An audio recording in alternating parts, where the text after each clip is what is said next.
back in June, we discussed this issue of the interrupted day policy, Dr. Bender, and I think that I would ask, did the board in the intervening 4 meetings in a closed session discuss the potential change to the interrupted day policy considering the equity issue if it was invoked that there is no makeup for that?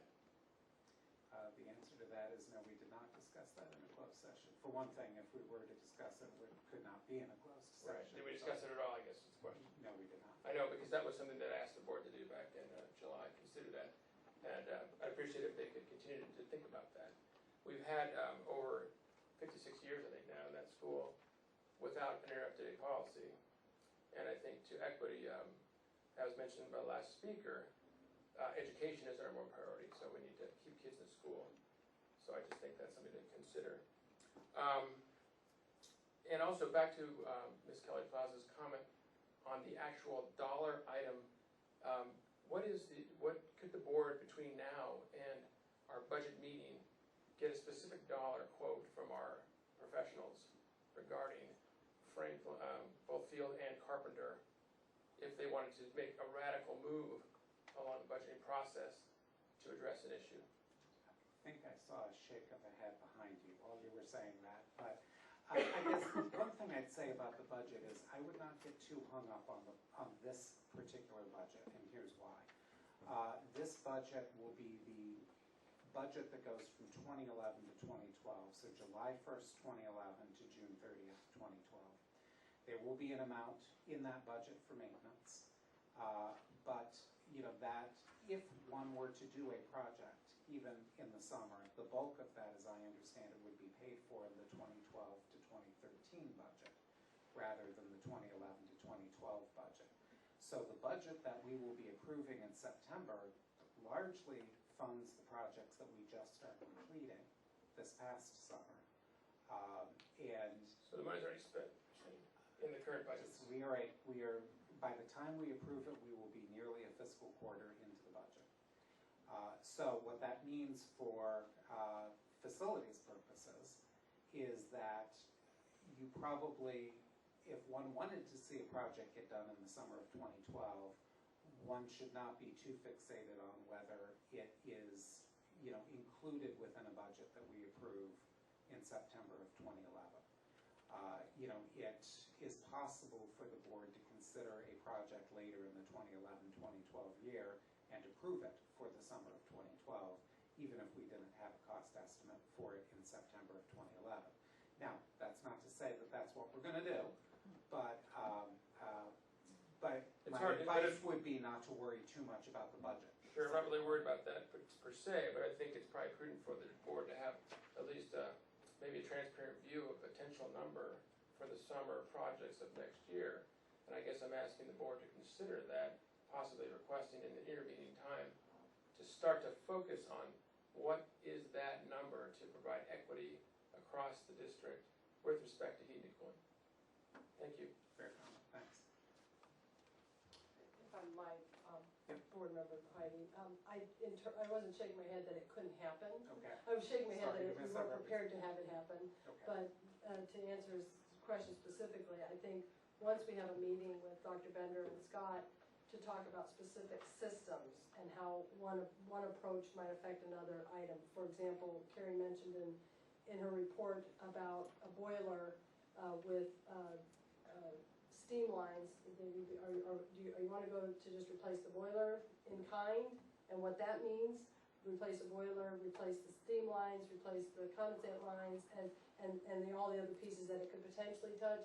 Yes, we could give kind of an order of magnitude of those, but it starts with the discussions about where do we start. Do we start with just a replace in kind, which doesn't make sense per your comment earlier about life cycle costs and payback, but where do you stop? What becomes the end game? And if we said, okay, if we did full on, it might be something like this, and if we did something in a the word would be in a compromise, what would it be? So, and again, I think the discussions we'd like to have.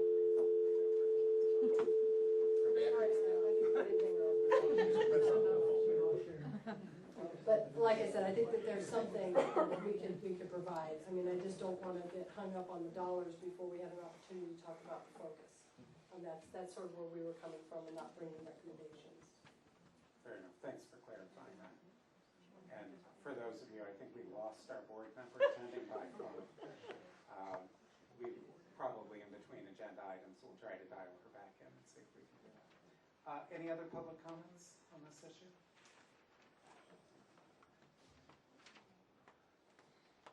Welcome again. Thanks. I'll be quick.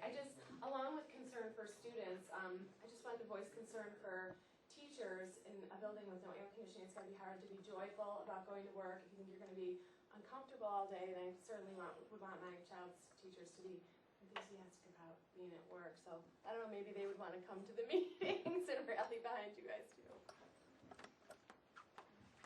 Well taken, thank you. Any other public comments? Okay.